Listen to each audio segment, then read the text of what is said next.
Happy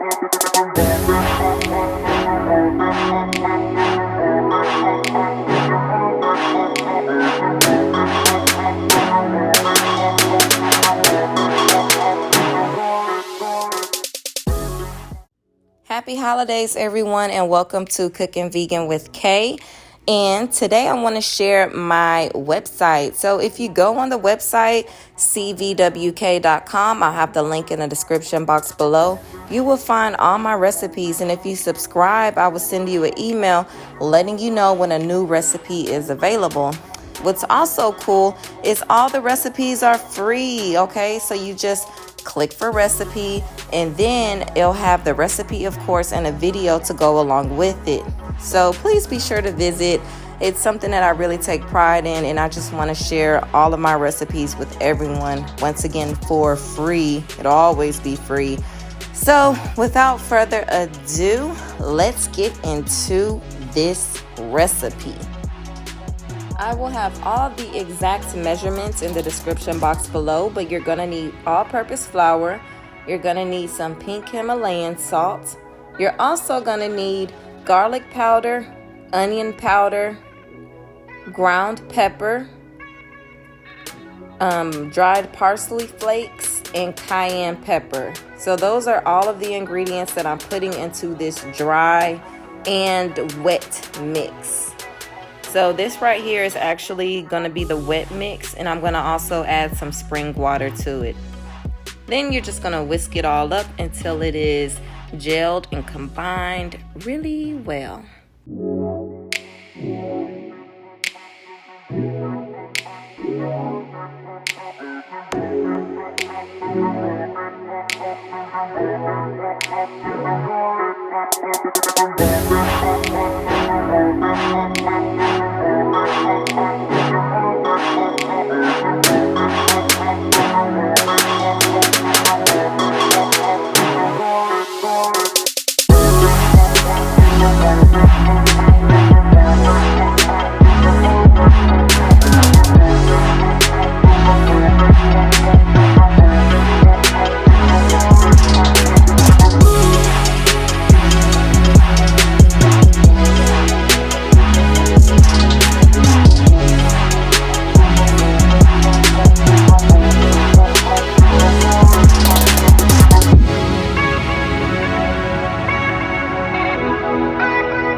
And for the dry mix, it is the exact same.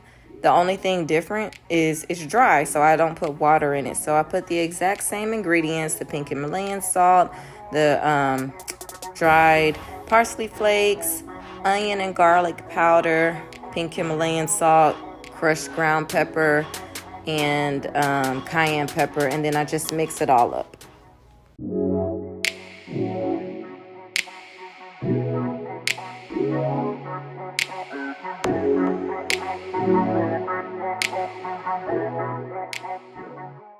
If you guys have been following me for a while, then you already know what kind of oil this is.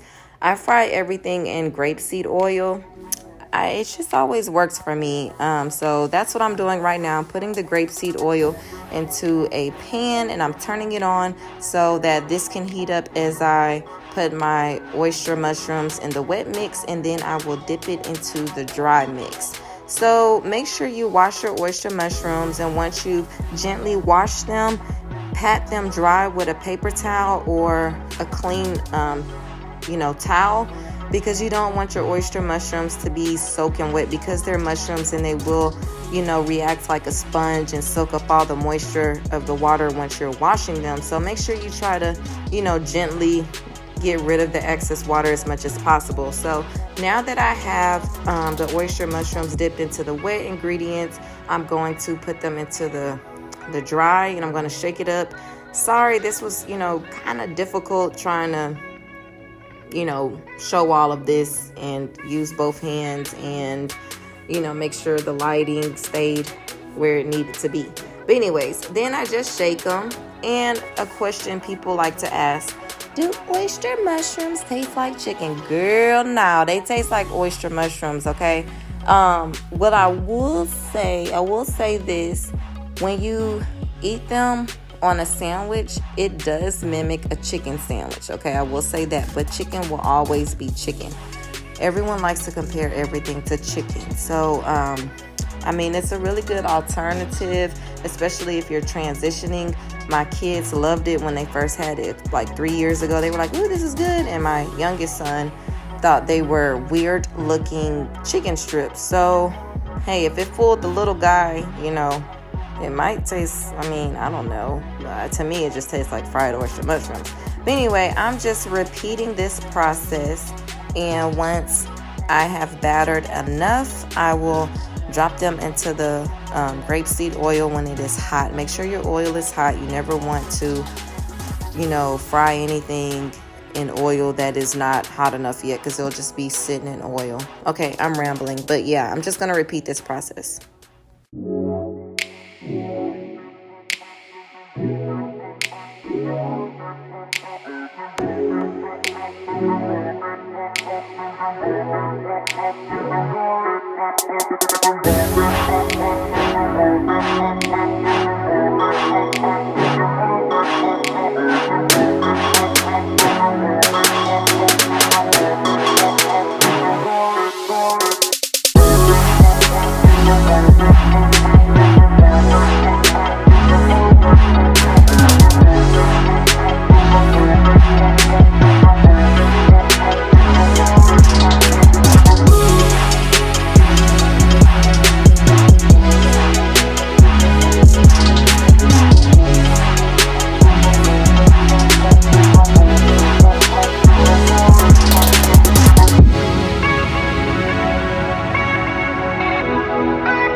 For the fun part. Ooh. So when your oil is hot, you just drop these bad boys in like so. And normally I would put, you know, a lid on the top and let it fry. But for this particular pan, I do not have a lid. So, I mean, you just make it work. So, yeah, I'm just dropping them in, letting them fry. And once you notice that the bottom, you know, the side that is face down is crispy, then you're gonna flip it. So I'm just gonna let you guys watch this, you know, fry and, you know, see how beautiful they turn.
So now it's about that time to flip these bad boys over, and as you can see, they have stiffened up. They are crispy, and I'm just gonna let the other side fry for a few minutes. The other side doesn't need to fry as long as the first side.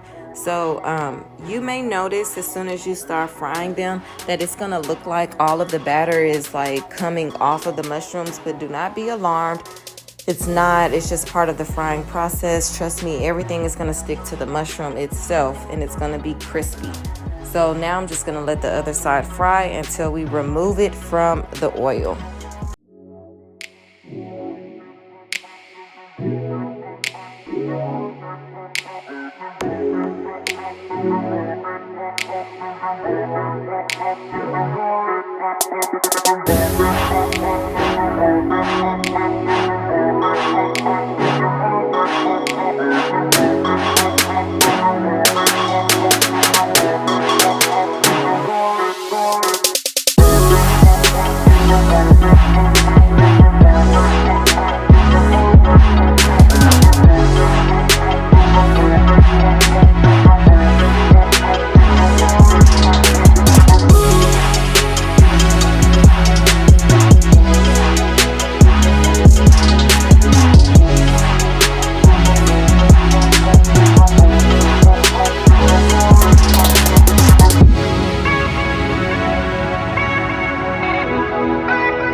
Get some green leafy lettuce and slice up some tomatoes. If you're not a fan of tomatoes, then just don't use them, okay?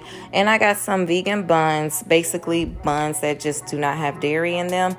And I'm going to put Veganaise on it, ketchup, mustard, and I'm just dressing this up the way I like to eat it. So do whatever makes you happy.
If you have not checked out my vegan macaroni and cheese recipe, I have a video for it as well, and it's also on my website, so be sure to get into it. And thanks for watching. Until next time, bye you guys.